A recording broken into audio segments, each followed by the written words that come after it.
second. All right, everyone get ready. Okay. Oh, how are you? You can start. Hi, how are you? Do you want to see? I'm fine, thank you. Okay. Hello, ladies and gentlemen. Welcome to the Brooklyn Tea Party for our June 22nd, 2025 meeting. Today we're going to have State Senator Steve Chan, who was recently elected last year, right? Last year for State Senate. It's been a long time since we had a full state senator since Marty Golden, which was, I believe, the last time was 2018 or so. Thank you. You know, each and every day we're trying to gain inroads in Brooklyn. We have 3 assemblymen, we have a state senator, city council seat. So let's hope we could keep on continuing and building upon that with Republican and conservative candidates, because at the end of the day, this city is totally out of control. We are in a spiral if we're going to have that new guy running for mayor. What's his name again? Zohan Mamdani. Yeah, him. The socialist. Huh? Wouldn't that be grand? Well, we hope we have Eric Adams. Oh, God, help us.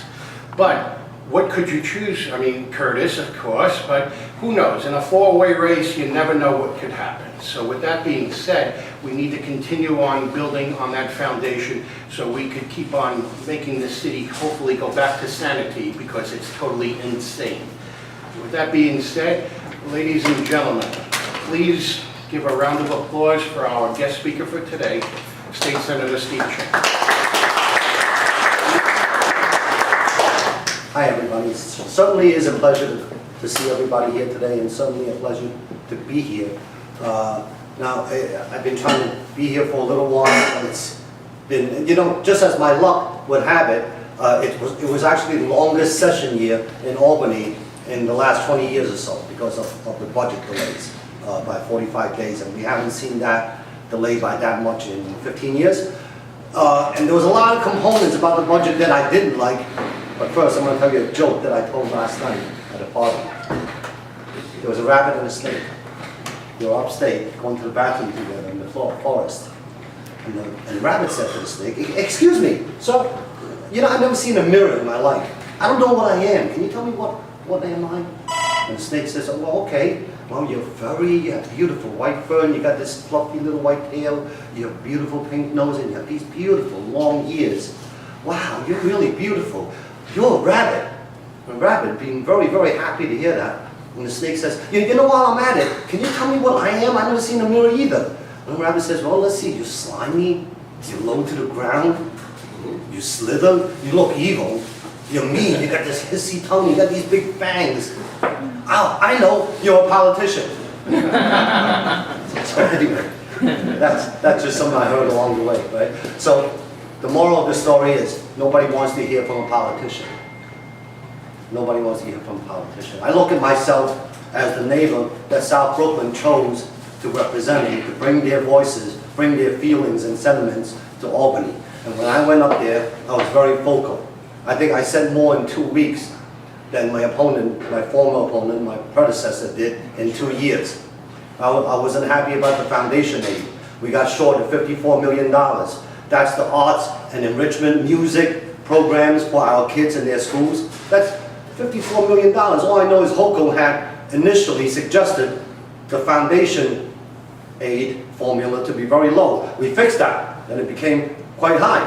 And she had a lot of $94 million extra dollars to our schools for enrichment programs such as that, after-school programs, music, other activities, art. Things that make kids like to go to school. That's very important, because when kids like to go to school, that's half the battle. They're in school. That's the hardest part, get them to school. When she's short, well, she had $597 million. The next thing I know, the Senate 1 budget, there's $54 million missing from that. I'm like, where the hell's the money? Well, apparently it went to other counties, other cities, like Rochester, like Yonkers. But I was very unhappy about that, so I was very outspoken on that. I voted no on that bill, by the way. I said right on the Senate floor, I'm voting no on behalf of South Brooklyn, because that shorts us, this borough, by about $11 million. And you know, we got to fight for every penny, because especially now, we have an influx of non-English speaking students. They're here. I get it, right? Some of them are stealing an education, some of them are not. Regardless, I do believe that they deserve an education, and we do have to help them, but it makes it a little bit harder when we're shorted the money. So next year, we're going to fight for that some more. We're going to try to increase the foundation aid. I'm a steadfast proponent of education, as some of you folks have had it. I volunteered in our schools for 10 years as a member of the school leadership team, as well as the Title I chairperson in PS 112. I was the PTA president over at Kristen McCullough Middle School. And that's how I got into politics, unfortunately. I was just a happy PTA president in McCullough, dealing with 1,000 Title moms and dads. And if you know that school, that's what they are. They're all Title moms and dads. So they kind of mentioned me to the GOP and they approached me. And I said, no, I'm not running for this. I'm retired. You guys know I'm a cop 27 years. In fact, I was a patrol supervisor right here in this precinct for 3 years. I said, no, I'm retired. And, this is like Shawshank Redemption. I got out of jail after doing 27 years. I'm enjoying my time. But the straw that broke the camel's back to me was when Eric Adams, unfortunately, a friend of mine, I'm sorry to say, shut down James Madison High School to put the illegals in. And that infuriated me so much. That's the day that I threw my name in the hat, and a year later, here I am. Really? Yeah. That's the straw that broke the camel's back for me. Yeah, well, I knew a lot of kids that went from our middle school to that school. Those kids need an education. They want to go to school. Some of them need to eat lunch in school. Some of them, their parents have to go to work. They can't stay home and babysit the kids. So, the point I'm getting at is there's a lot wrong with our state. Slowly, in the last 7 years, when we lost the Republican majority in the Senate to the Democrats, everything was on a downhill spiral with one-party rule. When you have a governor, the Senate, and the Assembly, one party, everything passes.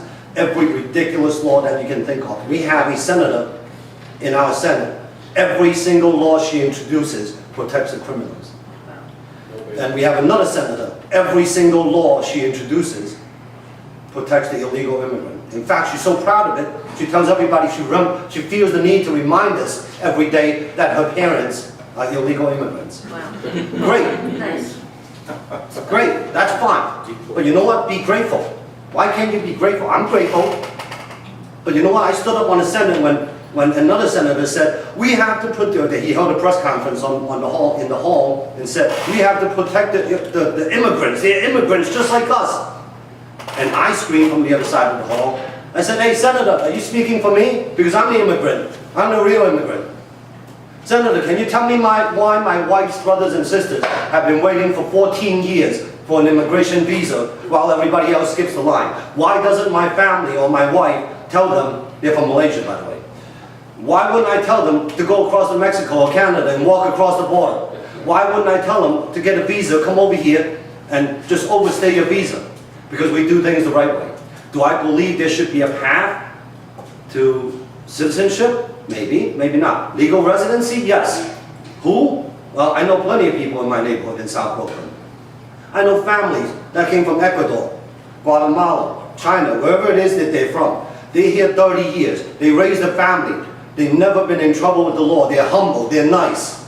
When you see them, when you're walking your dog or walking down the street, they're nice to you. These are the people that's not peeing on the side of the street. They're not breaking glass bottles. It's not 3 beers and it's stupid time. Those families, I believe, should have a path to permanent residency, not citizenship.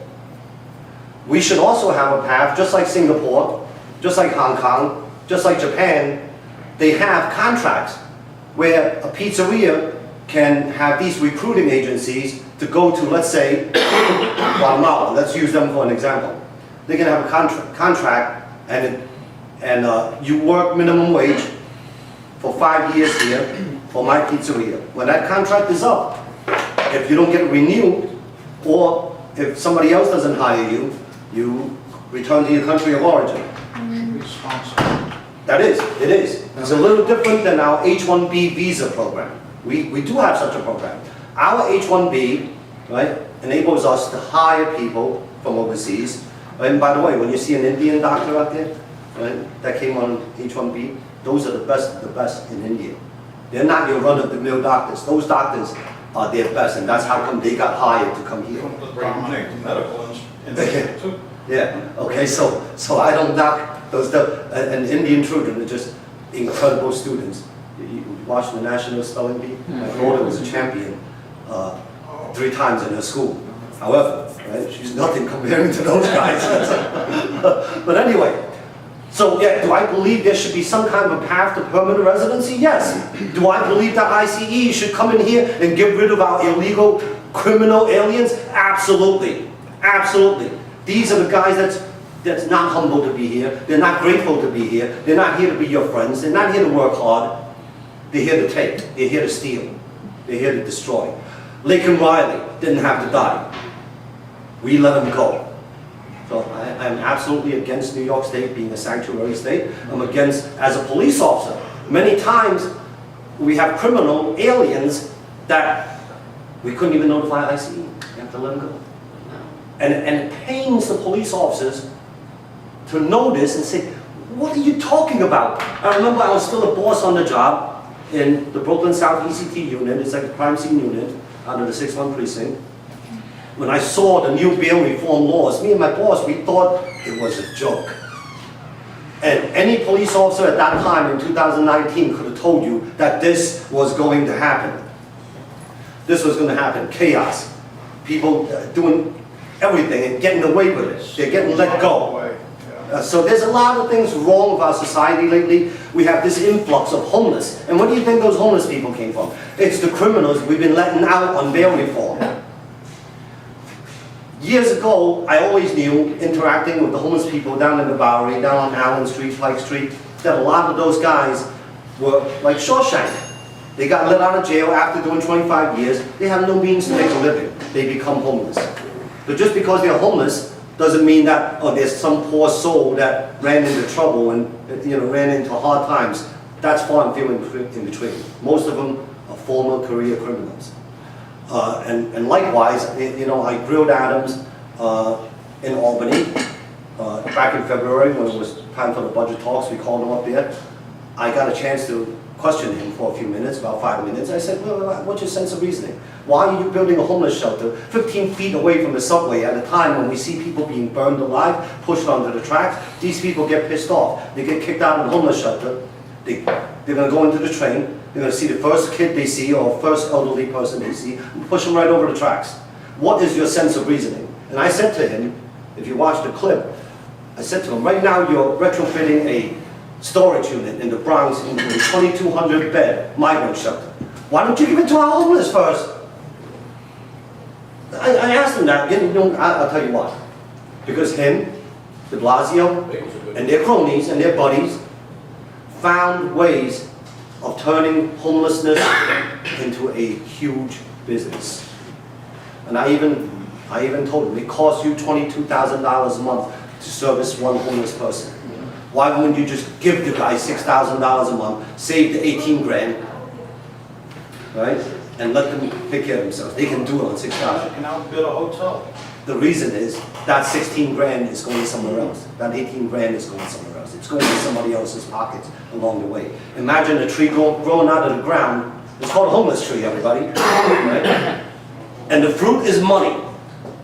And everybody's picking that fruit along the way. And the homeless is the one that actually gets the least of that money growing out of that tree. And that's some of the problems that we have. Another problem we have is all of a sudden now the good guys are the bad guys and the bad guys are the good guys. There was a bill that we voted on in the last few days of the session this year. I don't know if you guys are familiar. It removes the power of citizens' arrest from you. I looked at it, I said, that's crazy. No, we're not going to remove citizens' arrest. I voted no. Every Republican senator voted no. About 5 or 6 moderate Democrat senators voted no. But the bill passed. Let's see if HOCO signs it. Let's see if it passes Assembly. I don't think it's going to pass Assembly. I don't think it did in the last couple of days. I didn't check on it. For some reason, it was always the other way around. The Senate had more common sense than the Assembly. Now it seems like it's the other way around. Like with Otis. Oh, I shouldn't say his name. A senator, right, that accident on Ocean Parkway where that female mowed down and killed the family of 3. Yeah. Well, he wants to punish the car.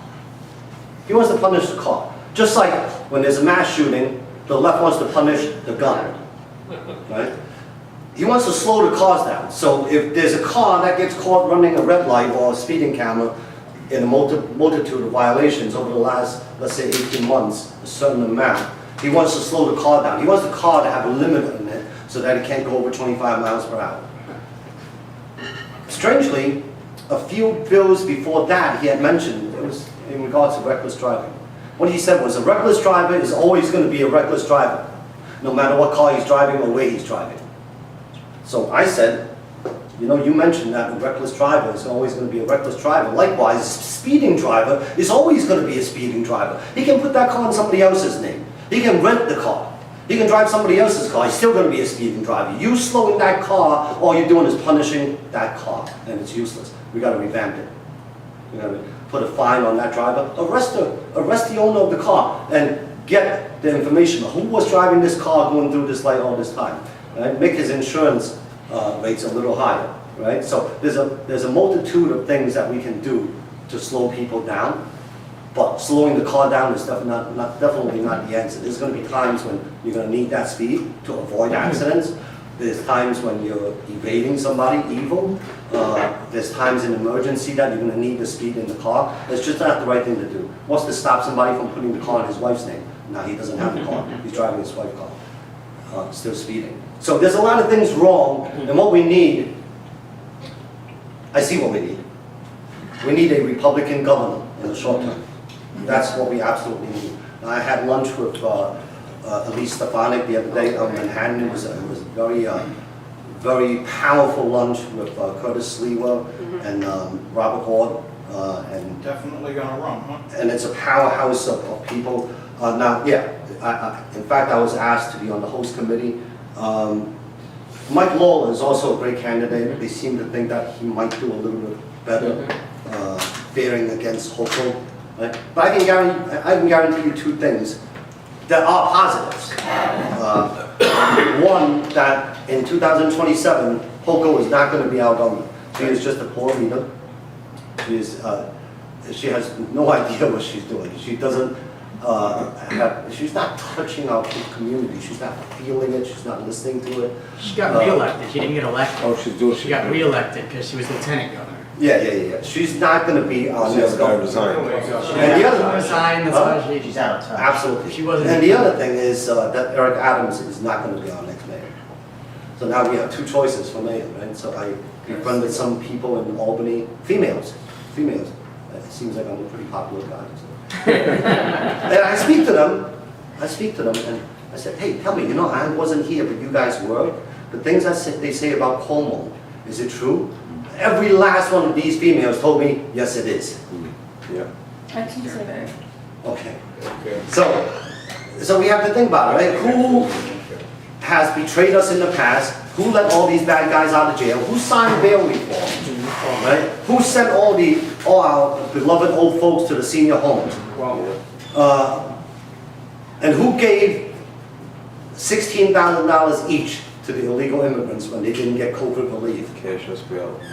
Right? $16,000 each. I know families that collected $64,000, $48,000 just because there was, let's say, 3 illegal immigrants working with ITIN, individual taxpayer ID number. Right? They got paid $48,000. I didn't get $48,000, did you? Right? I got maybe $2,000, $3,000, right? But that's, by the way, that's a lot of these cars that are unregistered and uninsured. That's where they came from. When he gave them the money, they went out and bought cars. Soon they couldn't afford the insurance anymore, and they dropped the insurance. And then now you have a bunch of cars out there. It's estimated that about 40% of the cars in South Brooklyn are not insured. Wow. And that's why your insurance rates, chances are if you get into an accident, the other car's not insured. There's a very high chance. So your insurance will have to eat it, and that's why you're paying $5,000 a year. So there's so many things wrong with our state the way it is. We keep trying to tell them, you shut down Indian Point nuclear power plant. If you look at my Facebook page about the heat wave that's coming, my little girls, 2 little girls, they're pretty good students, together they did a 6-year study of the ecological effects of the Indian Point nuclear power plant. And my older one, when she was 10 years old in 2020, saw today coming that we're going to be short on electricity. Wow. 25 to 34% short, and she was 100% correct. Me as a senator now, I speak to the energy people, and that's what they're telling me. We didn't have a backup plan. We have no new sources of electricity. We're still buying it from a company named Entergy, which owned Indian Point. Only this time, they have to deliver it through the lines from Ohio, Pennsylvania, Canada. We're paying the same company double what they were charging us when they had IPAC under operation. And the reason why they closed it, Cuomo gave them the ultimatum, modify your plan or get out. So they said, okay, screw you, get out. Right? They did a huge research. They hired a company called Enercon to conduct a survey of what needs to be done to modify Indian Point nuclear power plant to make it come into compliance with the environmental laws that we have. Can be done. $4 billion, 5 years. Entergy says, no. Okay, we'll shut it down, thank you. So, all right, so we got into a The double size of it. pissy match. Well, they had to build modern water cooling towers instead of using the water from the Hudson River to cool the reactors. That's the main thing. That's the main thing. So we get into a hissy fit match with Entercon, so they left. And now we're short 1,100 jobs in the Buchanan, New York area, high quality jobs, 10,000 jobs countrywide that was linked to Indian Point, and we're paying almost double for what we did about 6 years ago for electricity. And there's more coming from this. There's a war on natural gas. You know that, right? Yeah. By 2030, right, they're gonna start shutting down the gas on us. They're not even, and we were fighting it, we're debating it, we held press conferences, and I don't think it's gonna happen if you ask me, right? So I say don't worry yet, and they won't be able to turn off the gas. These are pipe dreams. Only for new construction. No. You can't shut down the old one. No, yes they Have are. to build. Trust me. Psychotic New York. Trust me, what they're gonna do, so they started introducing bills that says, okay, do we need the homeowner's consent if we're gonna shut down the gas in zones? No. Right? And the bill passed, the answer is no. So that's phase one. It's just like a casino in Metropolitan Park. We didn't pass a bill to build a casino, we passed a bill to rezone the parklands. So it comes in phases. You see that in the last few days of the session, they introduced about 500 bills. In the middle of the night, we were so tired, we didn't even know what we were passing. We were so sick of debating. We didn't have time to debate it anymore. And I was just, at the end, I was just voting down on the last one. Because it was going to pass anyway. It was going to pass anyway. They vote like a wolf pack. Even the moderates were voting with the far left. So that was a big problem. So they will start to shut down the gas, and if you ask me, they're going to try to shut it down in Manhattan first, because they preached it. Where are they gonna get the electricity to replace? That's what I said. They said, well, we're going to have green energy, green this, green that, we're going to have windmills, we're going to have solar, we're going to have this, we're going to have that. Right? So we passed a law to ban like plastics in packaging, right? But the same plastics are on solar panels. They pay gas? Natural gas.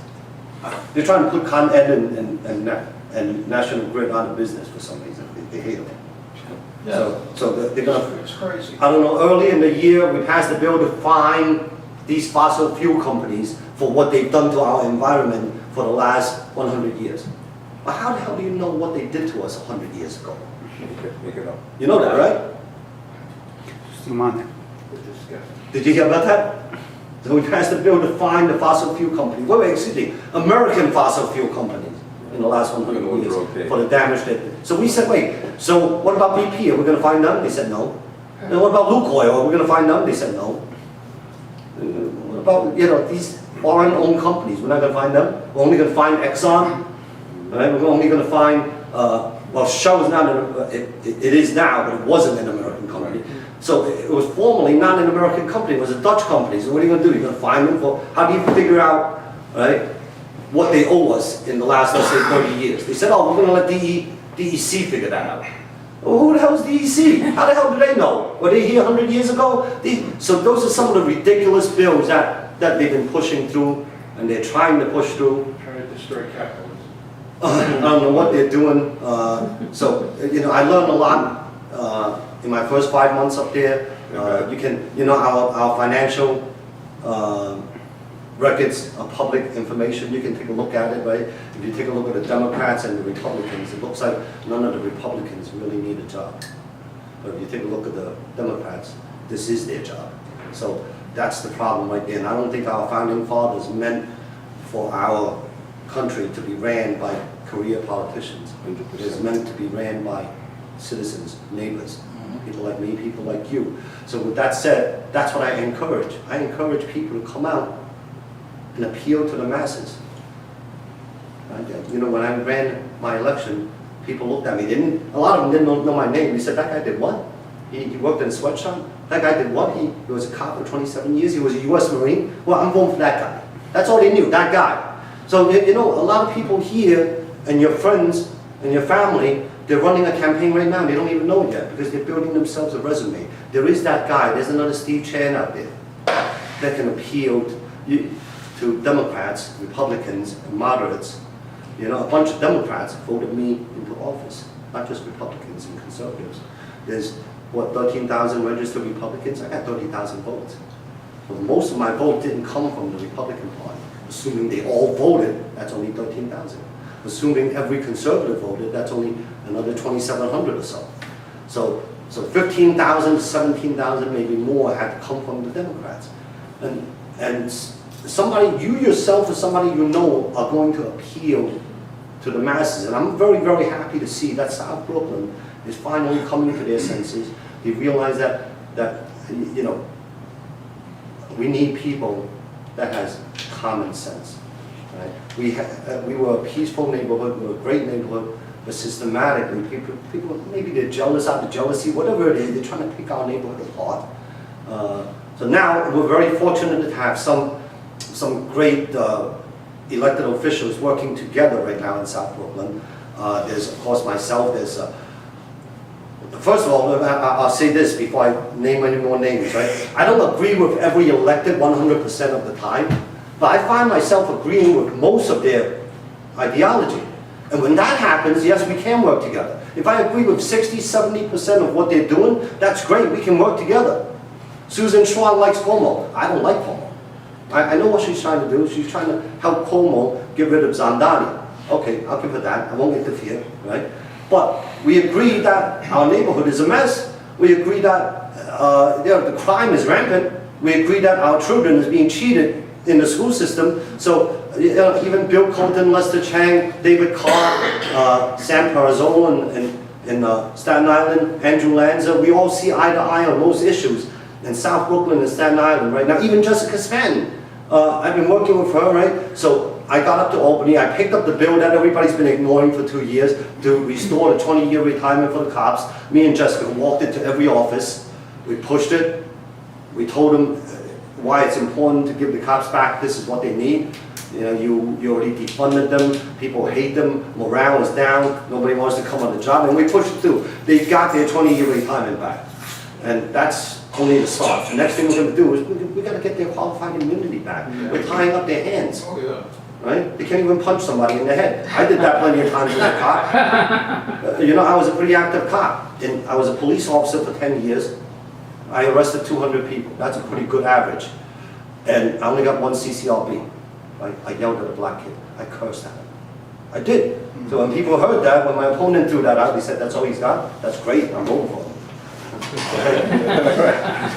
So yeah, there are cops out there that are great cops, right? And we need to support those guys. I brought the NYPD's Agent Jade up to Albany. I honored them. I gave them a resolution. Right? And these cops make it easy for the other legislators to defend them.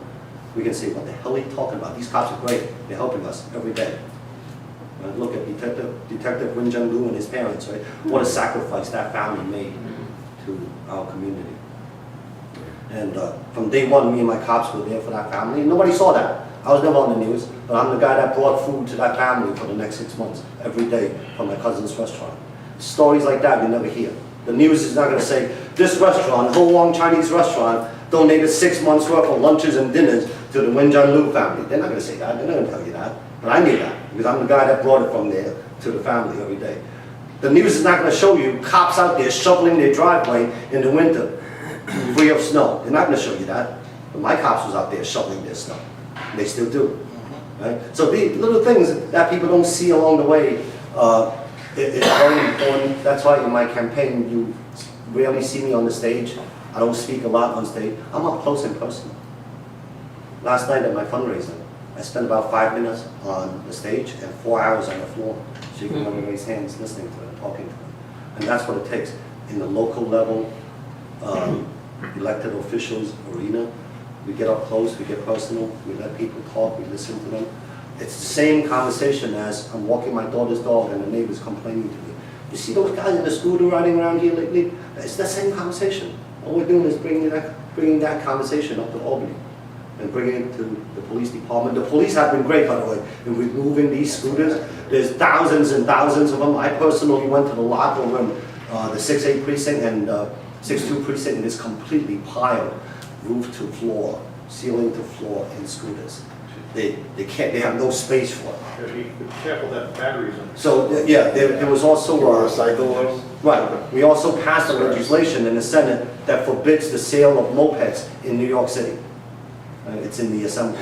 I don't know if it's going to pass over there. I don't know if the governor's going to sign it.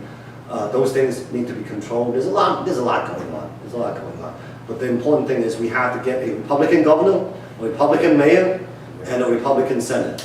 All this time, New York State's Republican Senate was the majority 65 out of the last 75 years.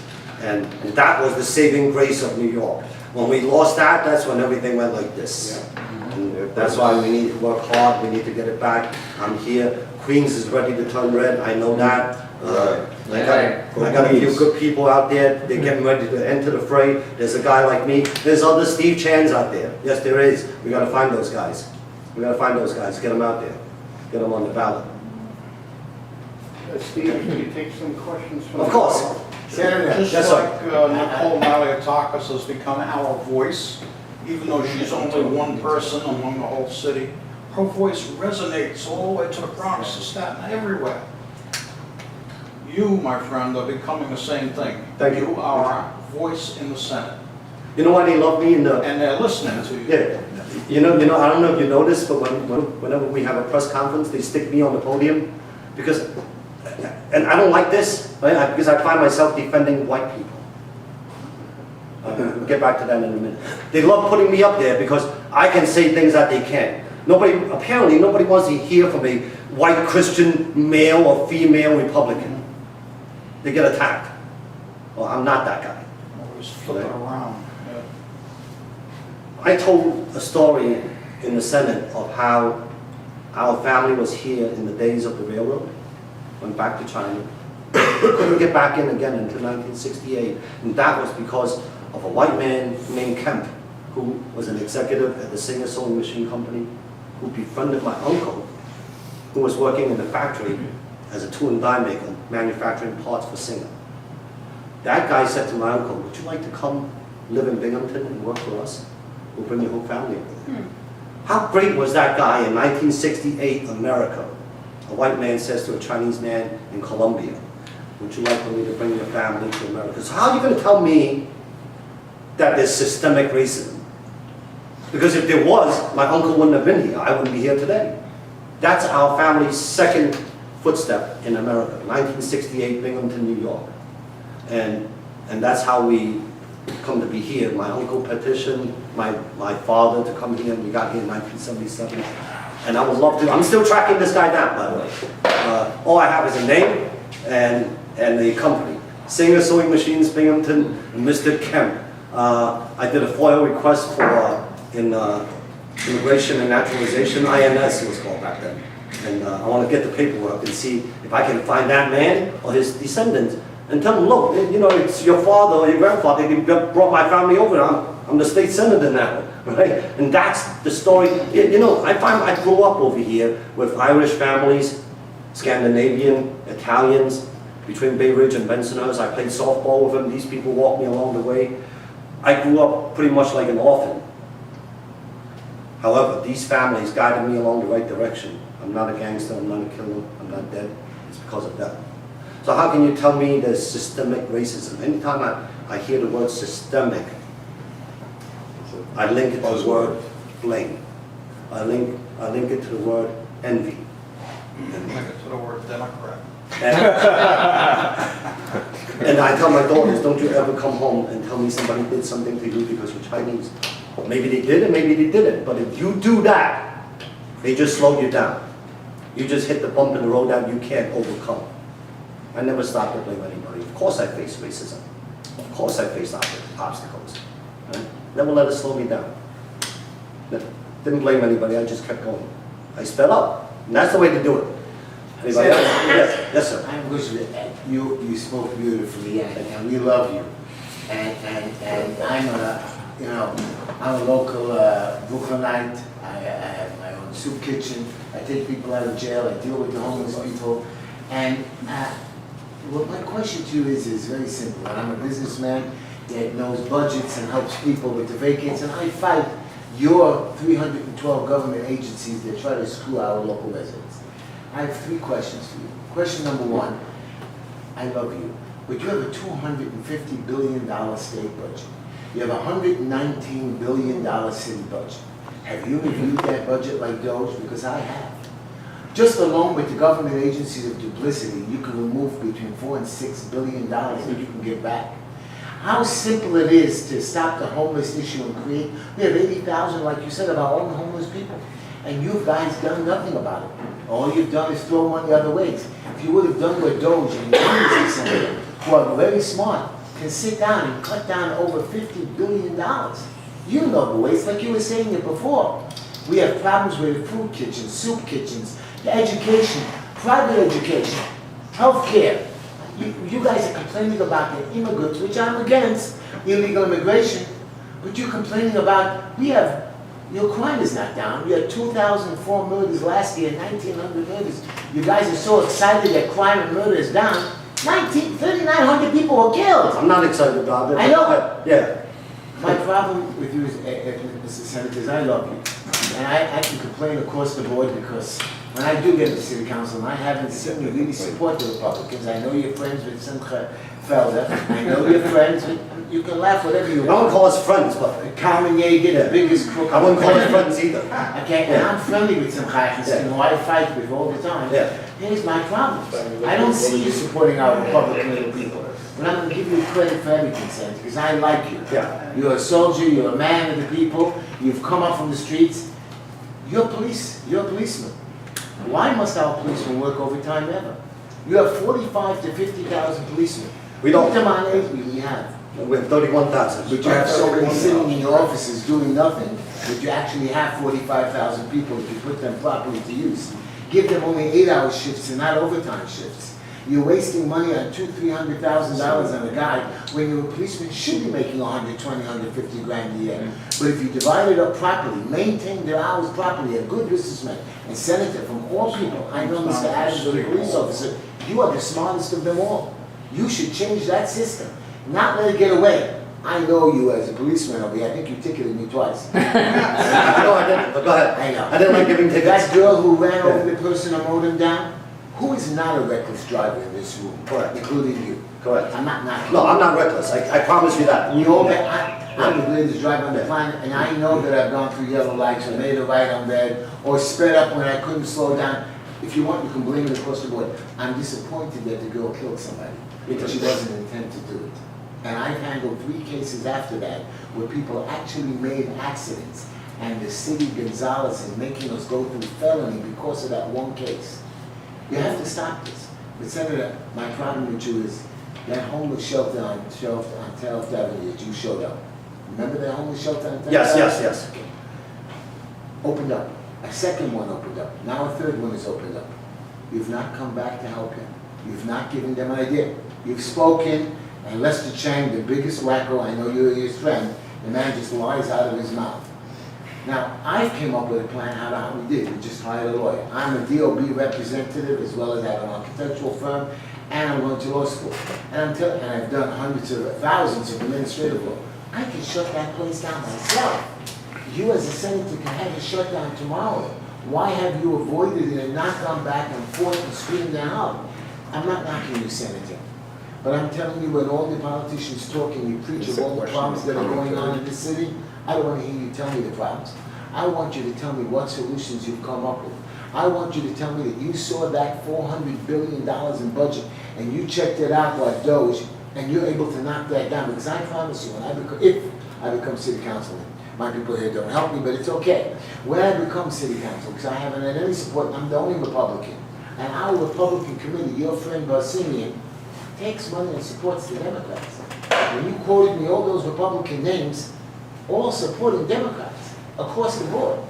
What I'm telling you now is, I see what you're trying to do, but you're playing a game that I don't think should be right to be played.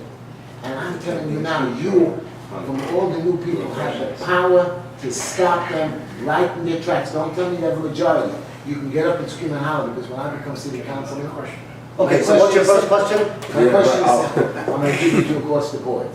I want to know how you're going to change the homeless issue, because there's a solution, simple, how to fix the homeless problem in this city. 80,000 of our people. Yeah, okay, with Not that, opening up homeless shelters in Brooklyn. okay, with that said, right, I'm gonna go to part one of that question, right? The reason why I haven't been back over here is because it is actually not my district. You know, the ethics is that we But you don't. came. I came at a time when Simca was running for city council, Against me. and there was Democrat no, against the Republican. he really didn't represent the district, and the people And you guys supported. that district, You supported. I didn't Simca. support it one bit. You're Okay. I love you. I did not support Simca one bit, he's a Democrat. I know that, your Okay. representative that was there did support it, that's okay. My I don't representative, need- who? You sent somebody there at the time to that homeless shelter over there. I went over there. I know, but somebody No, else. no, no. It's okay. I was there, I know You're who was there. mistaken. I know Anyway, who was there. who? No, I was there, I know. Yeah, I didn't send a representative, it was me, okay? Yep. That was at a time when the neighbors needed me, I was there. Just like the neighbors down at Sheepshead Bay and Coyle Street, I was there when they didn't have a senator. Yes, he But now they was. do have a senator. That's Sam Sutton.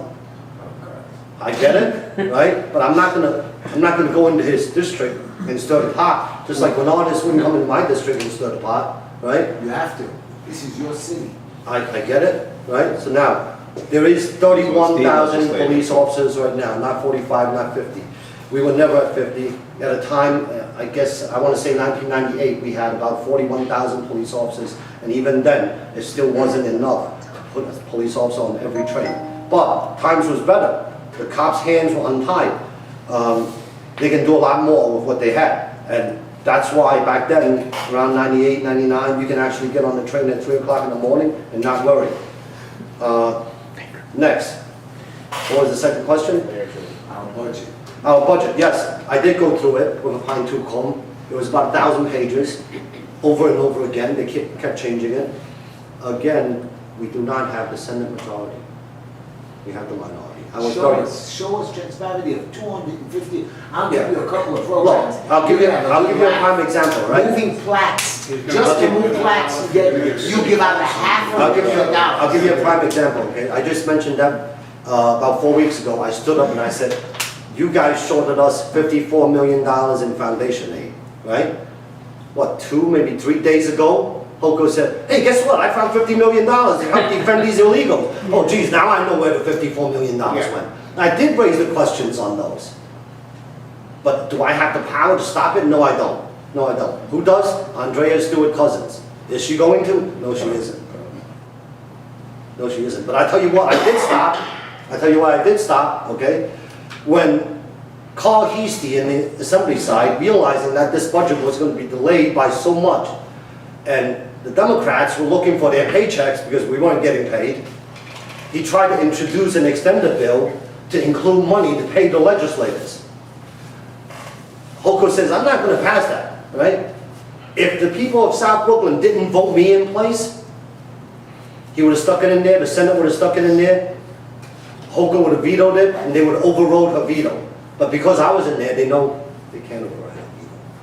So the people of South Brooklyn broke up the supermajority in the Senate, and that's a start. That's leverage right there. When they needed something passed really, really bad at the end, I got something passed. I got something passed. The Metropolitan Park Bill, right? Steve Cohen sent his people. I'm going to talk about that in a minute. Steve Cohen sent his people down here to lobby me every day because I was the guy that voted no in the committee. right?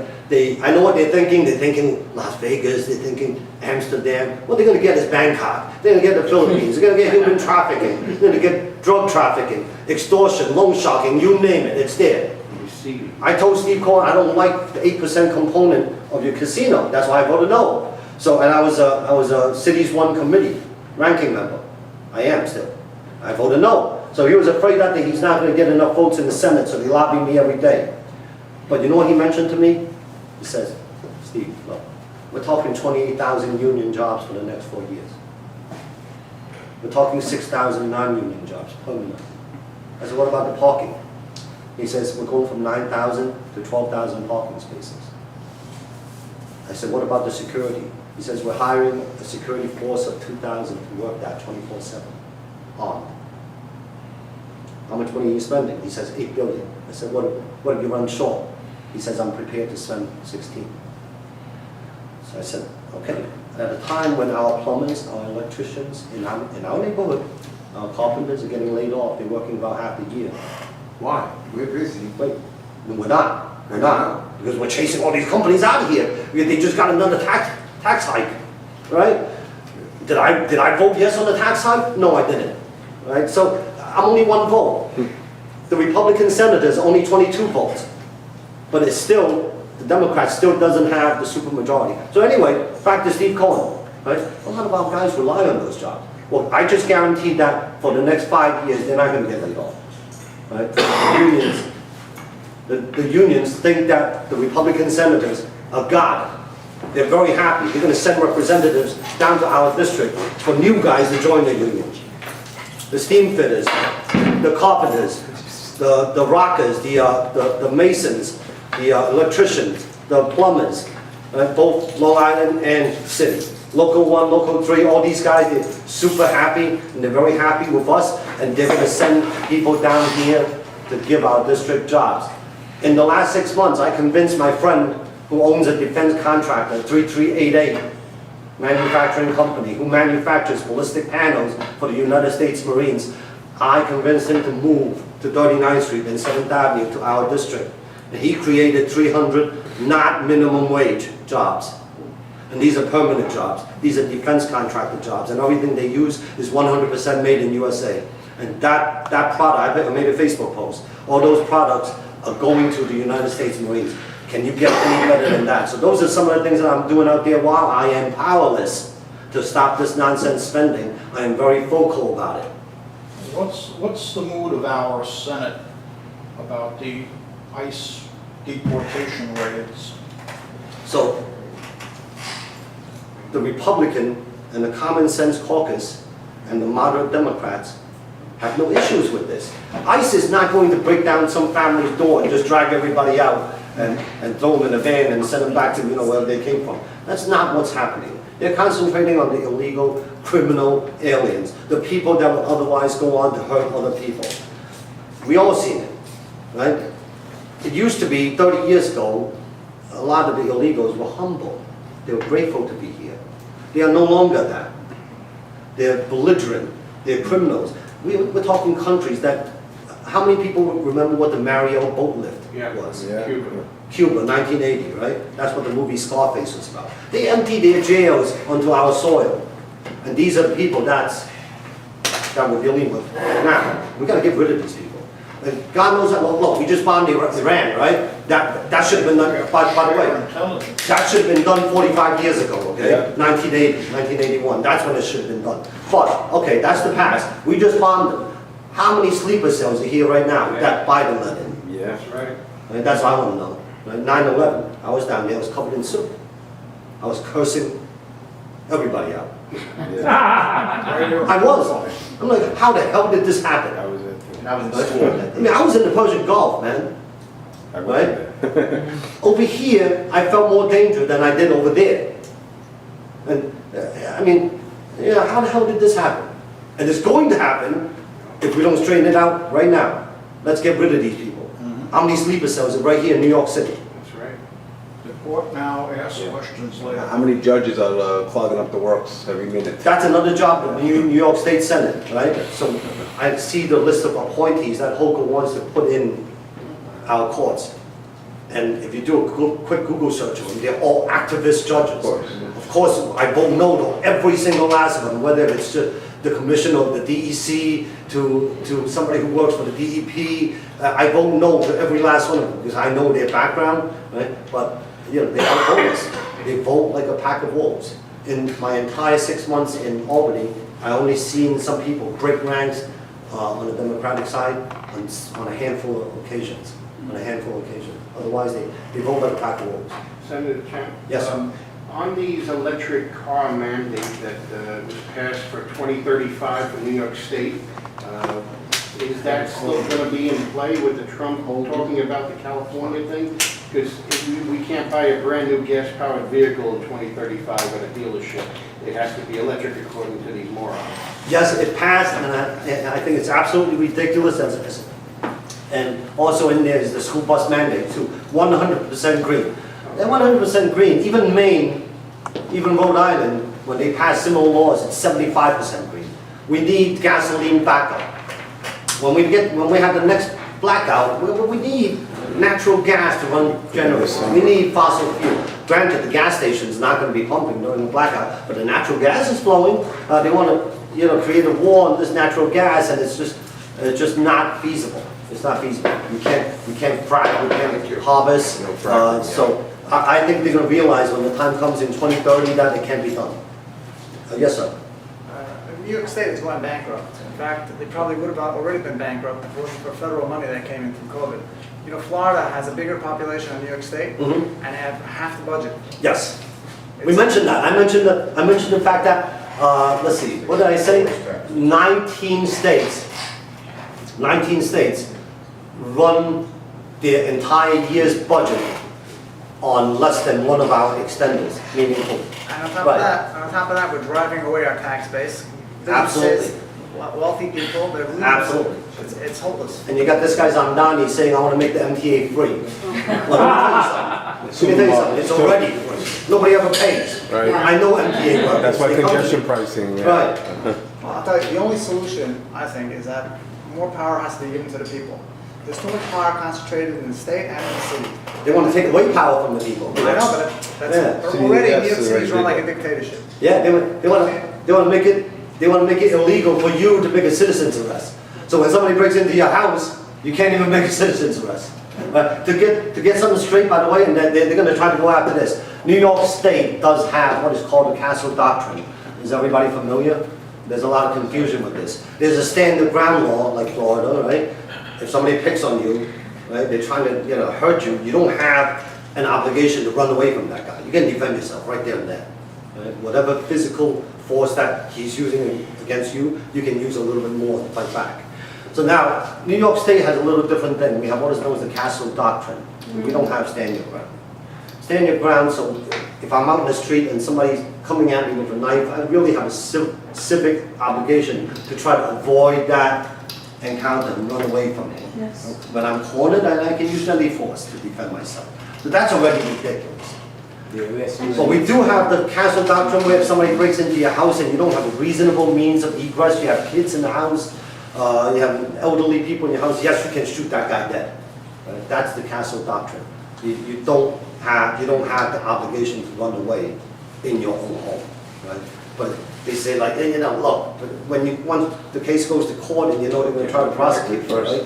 The bunch of lefties is going to probably find you guilty of something. By the way, we just gave Letitia James more power than God. Okay, you saw that bill? No. Not only did we set aside $10 million for her to use as a legal fund, but we just gave her the power to investigate anybody for anything without any cause. Right. Any company, any individual. If she doesn't like you, she No can investigate. dictators. It's a good thing I already met Michael Henry. He's running against Letitia James. And hopefully he'll win this time. God willing. Yeah. If she's in jail, maybe you'll help. Actually, first the gym, then jail. Okay. I'm sad to say that she went to the same high school as me. Yeah, she graduated about 10 years before me. Yeah. I am one seven. Yes, sir. Because I found out this has been I see that about what happened when a woman in the case got struck down in Ocean Parkway. I actually did disagree on that senator, on that guy who tried to slow down the process because of a car. It's almost like similar to the gun control laws, which I usually put out there, said, they're gonna slow it down from 25 to 20, and the next thing's gonna be 15. I said, that's gotta be the dumbest thing I've ever heard of. In Albany, it's 20. They keep on putting I'm not cameras. saying- Yeah. And they have less traffic and less pedestrians. You could literally get 5 tickets within a 2-block radius. There's Yeah. camera lights everywhere. That's correct, and punishing the car is definitely the wrong thing to do. You know, it's like the gun rights activists, the gun ban activists, they constantly want to punish the gun.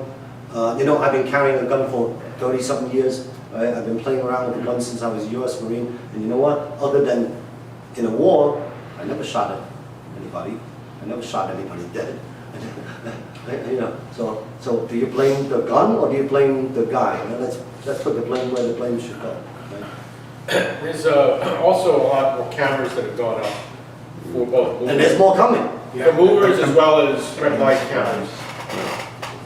Could we just propose doing away with them and just have more sector cars, getting more We movers do, every month we do. for aggressive drivers? Sorry. There are bills in there to Because get I've rid of seen those very few cameras. sector cars Yeah. before, either scanning plates Yeah. for scout laws, people that shouldn't be driving, that, like this woman that killed those Yeah. folks on Quentin Road in Ocean Parkway a few months ago. The You council know has. what else they just did? I'll give you another thing. I'm sorry, Robert, give me a second. Cameras.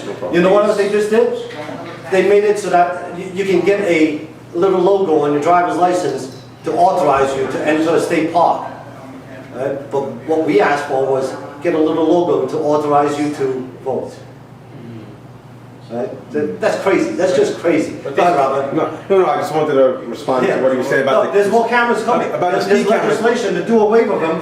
It's not going to pass. But they have to re-vote in the council this fall, right? Because that was right before the election. Yeah. But So- Senator, 50% of the profit goes to the contractor, 25% to the city, 25% to the state. That's crazy. We lose Of course it's crazy. You know those slot machines? Did you know 25% goes to the state? But, right, there's one exception. They want to make, I don't know how it happened, right? We just passed a bill to let one particular Indian nation to have these slot machines where the state only gets 5%. They're like, oh, what's the special treatment?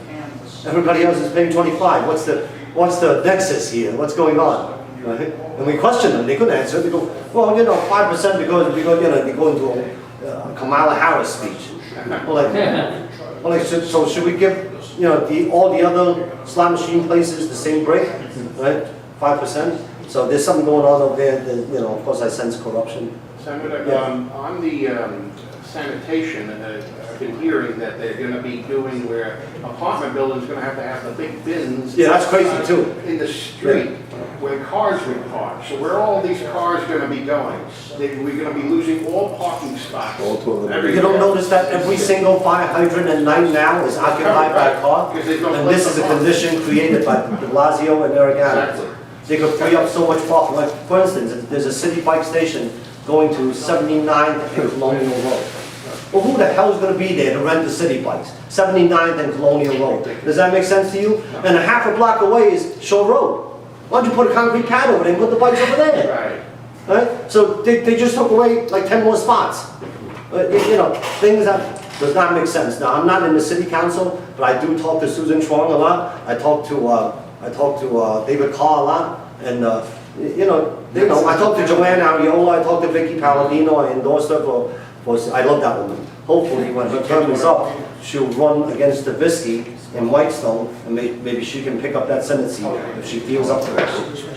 And we got 3 other great candidates coming up. We have a retired police chief that wants to run against the guy, John Liu, who just endorsed Zandani. We have another retired police sergeant that wants to run against Ron Kim. We have a doctor that wants to run another race over there. And, How many seats do we get to I pick know, up for that then? Senate, 8. 8? Hey, the governorship is easy already. Yeah. The last I checked, there's 12 city council seats that need to be filled that are running unopposed. Unopposed? Yeah, Democrats will just waltz into it. Yeah, well, don't forget Susan Schwang is a part of the conservative party, right? So, I know, listen, I know the woman, I do call her my friend. She's very rash at times, She has a hot temper. She's Yeah. young. She's immature. She's impatient. But I'm telling you right now, the woman is good. She does like the cops. She bit my friend, Frank DiGiacomo. We went to the academy together, me and Frank. And I was there that day. I was on the other side of the street. But by the time I came back, came running over, they were putting her in the police car. I'm like, what the hell did you do? I'm like, are you okay, Frank? Right? I know both of them very well. I'm trying to make peace between the two of them, right? Susan Strong do like cops. She doesn't know how to speak. There was a female lieutenant that I am ashamed of down in the 6-1 precinct. And I told her off. I yelled at her, I screamed at her. Right? And I said, you came here to escalate the situation. What the hell is the matter with you? I was cop to cop. I was cursing her out. And the cops thanked me for speaking like that to her because they hate her too, right? And Susan Strong was thinking of that woman when she was speaking up against the cops. She really didn't know that not every cop is like that. You know the cops in the 6-2 precinct are great. You know, they took very good care of the residents down there. That's protesting. Even the 6-1 guy, they all knew me. My office was in their precinct for 15 years. And they all told me, Steve, thank you for telling her the shit that we couldn't tell her. So Susan has the right idea. She doesn't like criminals. She really doesn't like illegal immigrants. She Does she really like Cuomo? I'm sorry. Doesn't like Cuomo, and I'm going to tell you why. Okay. One, her and Colton is trying to get rid of Zamdani. Yes, I got it. If you saw Colton, he endorsed Sliwa on the Republican side. Just Now, yesterday. I got to tell you this: me, Colton, Susan, and even Larry He and Lester Chang were very good friends. Right? If Sliwa wins, I can direct call to his office. We're very good friends. If Cuomo wins, Susan's got direct call to his office. They're very good friends. Is that a win-win? Yes, that is a win-win for South You Brooklyn. gotta have, yeah. That is a win-win for South Brooklyn. We can get what we want as long as one of them is a mayor. Right? And Sliwa, by the way, just said that he does plan on having the first Chinese deputy mayor. Could that be me? I'm sure it could. But would I take the job? No, I wouldn't. It's a demotion.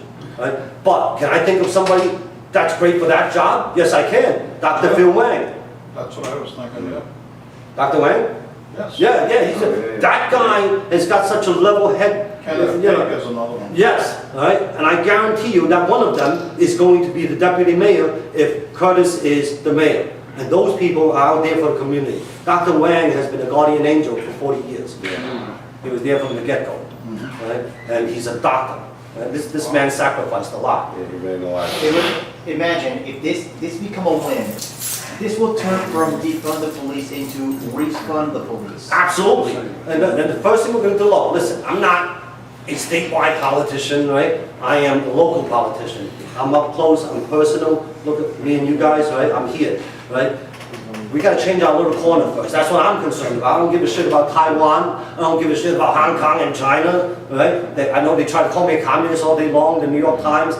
They try to, like, destroy my character. I go, what the hell's wrong with you? You're talking to a United States Marine that went to battle for America. I said, what the hell's wrong with you? I'm not talking to you. Get away from me, right? And I told him that. He goes, well, don't you think Hong Kong should be independent? I said, look, one more time. I was born in British Hong Kong. I'm born with a British birth certificate. I said, Hong Kong, England, and China had a contract. That contract expired. Both sides honored it. The end. There's nothing to talk about. It's contract, right? I said, listen, I'm not talking to you anymore because when he talks to me, he's always trying to paint every Republican Asian candidate as a communist. Lester Chang served 24 years in the Navy. I served 6 years in the Marines. I'm a cop 27 years. I have no time to be a communist. I had a small business, right? I'm a small landlord, and by the way, they try to call me a slumlord, right? It's been a year and a half calling me a slumlord. Never mind that my little dark-skinned female Hispanic tenant, Lola, came out and says, what the hell are you talking about? Steve Chan hasn't raised my rent in 18 years because he knows I'm living on Social Security. Right? She came out and made a clip like that. And you know how touching that was for me? Right? I always took care of her. Right? And the other one made a clip too. Right? With that said, I'll take the appointment. And I said to the people, look, if I'm a slumlord, don't you think one of my tenants would have said something about me by now? And none of them came out, right? So. Yeah, before China turned communist in 1949, China leased out Hong Kong to Britain for 100 years. That was 1897. Yeah, from 1899 to 1997. I believe it was 1897 to 1997. Okay, so my point is, in communist economics, I don't think they have a concept of leasing or renting. Because before they were communists, they did, and Britain leased it for 97 years. Yeah. Now, if they would be willing to lease it, not to Britain, but to us for 99 years. Then I can do that. No, I understand, but it might be a good middle solution, it might be a good compromise for all the talk of war, because I know they want to take it over, but I mean, before they were communists, they were willing to lease. So what I'm saying is, it just seems to me that perhaps a lease situation might quiet things down. Well, Hong Kong is not the issue right now, Taiwan is. Well, yeah, I understand. Taiwan is. But Taiwan wants to be an independent country, but some of them... Since Look, 49. Look, the Chinese people, 75 years ago, right, beat the crap out of each other, killed each other. There were millions of lives lost, right? Do we want that again between China and Taiwan? I don't want to see it, right? It would be similar to the Ukraine-Russian war, right? But that's foreign policy. That's got nothing to do with me. I'm worried about... No, I understand. I just thought this might be a good forum for me to bring that up. It could, yeah, it could, because they always were asking me about it, just because, I'm Chinese, and I think that's ridiculous, I think that, I've lived most of my life over here. I've been over here since I was 11 years old, I'm here 50 years, and I love South Brooklyn. This is my neighborhood, I love my neighbors, I know a lot of people over here, I love my students, my parents over here, all the neighbors. See, one thing is for certain though, we are a strong neighborhood, and all the neighbors are getting together and coming to our senses, and we're like, this is BS, we're not living for this. Yes, sir. Yeah, regards to the landlord situation, I Yeah, have yeah. a three-family house, and I know it's mostly on the city level that they keep on putting these ridiculous Yeah. restrictions, like I had to have a lead paint inspection. Yeah.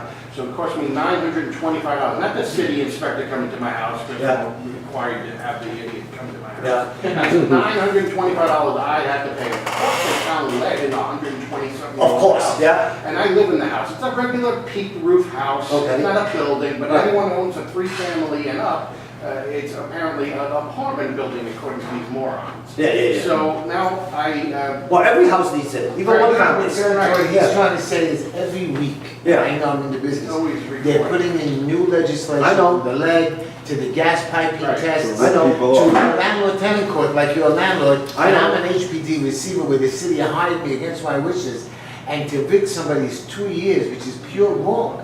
You need to, and those judges are your state judges. I know. We gotta change. You think I voted for any one of them to be there? No, but the legislation has to be changed, Yeah. that within 90 to 120 days, this has to be resolved and it can't be Need Republicans in there for that to change. Yeah, we need to take the Senate back. The Democrats are psychotic.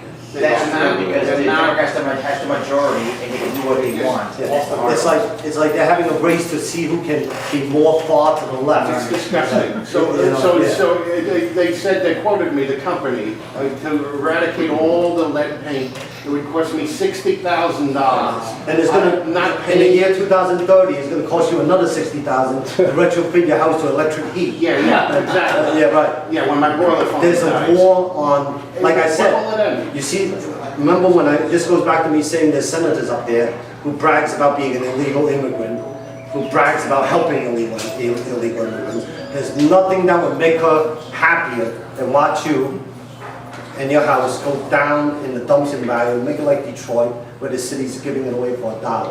Right. So her people can take your house. And No, it's it is our civic duty to stop that. That's what I'm here for. That's where that's where the power of the people has to come in and take that channel and energy to go to the polling stations. So is there anything you could do on the state level? I know it's mostly. There's a lot we can do on the state level, but I have to be able to outvote the Democrats. I know, it's That's the problem. Yes, we can. Yeah, can we pass a law that says, forget this lead inspection, cancel it, repeal it? Yes, we can. Oh, Right? really? State law always trumps city law. So would that Right? only Yeah. require the state senate and the governor, or the assembly have to be in the mix? All three. Okay, we'll never get a. Yes, we can. Yes, we can, and we have, and we will, right? Because we can use leverage. If the assembly wants something and the Senate passes it, Right, right. and we have a Republican governor, we say, hey, listen, you want this bill, you want this money, That's true. right? Pass this. I hope so. That's, yeah, Because we're all like on the brink of leaving. I know. It's disgusting. I know. Every day I curse. and if you leave right now, you're a millionaire. Because, I'll give you an example, I'm not from New York actually, I came over from New Jersey, and I'm also part member of the Brooklyn Tea Party, and I've ran for office 3 times. I ran for the state assembly twice, and I also ran for Congress once. Did you come close? Only the assembly, I won about 15.2% of the vote. For Congress, I didn't make the ballot, and also the same thing with the assembly. Did you try it here yet? Did you try it here yet? We need you. I wish, but, You don't have to move here like Simcha Phil, just get a big apartment. Yeah. well, I understand what's going on, because it's the same issue we have back home, they still have to, we've been under Democratic majority for 20 years in the legislature. And this is the same problem we've seen, because no matter what solution is found, the majority always keep getting everything what they needed, and they pass bills like a smooth butter. How much you guys know the senator right here? I'm actually outside my district right now, by a block, right? The senator here is Kevin Parker. Yeah. I ran against him in 2008. Did you guys check You his? had a chance of having a Republican Yeah. governor in Jersey now. Yes. Kevin Parker. Then This is we'll not do. gonna send something, right? Kevin Consider Parker. us Is, no, not Foster Avenue. He starts IJ all the way down to Did you take a look at Kevin Parker's arrest record? He's known as the absentee senator. And that's why the laws are the way it is. Yeah. Now Well, he he's quashed the energy bill. responsive. Yes, sir. So I just wanted to address something you've been talking about for a while. We've, Yeah. for years, been active with the Brooklyn Tea Party, and Glenn and the other guys and girls that are here do a hell of a job. We're trying to get people involved, and I know some of these folks have run for local office. And I'm a long life Brooklynite, I'm one of 4 children that stayed. Everybody right after college. Yeah. They left this area just for greener pastures or whatever, but I stayed. I'm here in the same part in the South Brooklyn Midwood, and I look at a lot of the new people that I've met, some whom I know come from the heartland, that are replacing the older residents that are gentrification. And a lot of these people, they come from red states with more concern, and they're coming here and they're voting extreme, especially the younger people that I've met, white people from the heartland. They're voting against their best interest in a lot of things. And I look at all these different assemblies as well as Senate seats. It's attainable in certain neighborhoods Yes. of Queens and Brooklyn. Yes. Why the hell is there such a big difference if you look at all these different districts? Why can't they win? I mean, people like Marty Golden, great guy, guess you know him, lost. There's no logical reason for that. If you just look for the common sense and things like that, even if... Heshy will tell you. Right. He'll tell you why. So I said, what is going on? You gotta come on my show, I gotta fight with you. I mean, this, I mean, this, and I want you to but- know, out of my 21 foster kids, 2 of them are Muslim, 1 of them is Asian, or half Asian, and she loves me more than all of that. Come on. And but a lot of these people, if you look at them, regardless of what their background is they're even voting against their best interest just because they'll Because see it's the cool thing to do. No, they're seeing a D next to someone's name. You know- They want to get the person, like Mamdani, we're talking about this guy, Yeah. Yeah. to the far left, and they have to call them out on it, not be scared. I don't care what your background is, to be called names, to speak out of principle and common sense. Because, look, Donnie's not gonna win. I'm not, right, I agree with you, I don't believe that he is, but it sets a bad precedent for the future. It absolutely does. Because I look at the future generations, the Gen Z and You beyond. know, I was, that. I did some door knocking over in Kensington area. And it's not only going to affect New York City, I found myself it's hiding. affecting all these other cities. in the country. I found myself hiding unpopular in Kensington. I live in Kensington. Yeah. Where were you in Kensington? Oh, I knocked on all the doors over there, and I left my door hangers and everything. But a lot of people just hated me because I'm Republican.